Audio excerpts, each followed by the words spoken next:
نبذة مختصرة عن البائس المحلي اللي لف يشجع كل فرق القارة كعب داير، ولا اللي بيلف يدور على أكل عيشه، من القطن الكاميروني للهلال السوداني لصن داونز الجنوب أفريقي للرجاء المغربي للترجي التونسي.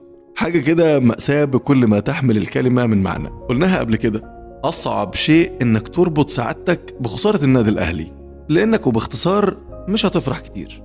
الأهلي يقسو على الترجي التونسي بثلاثية نظيفة في ملعب رادس، ويثبت بالفعل إن لينا في رادس حكايات، وإن دي مش مقولة بتتقال وخلاص.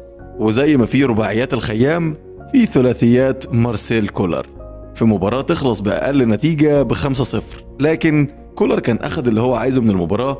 وطبعا كان في استهتار من بعض لاعبي النادي الأهلي، زي كهربا اللي ضيع كورة ما تضيعش، وعبد القادر في الهجمة الوحيدة اللي راح بيها، وطاهر اللي مش عارف حتى هذه اللحظة هو بيلعب في الأهلي ازاي. لكن نرجع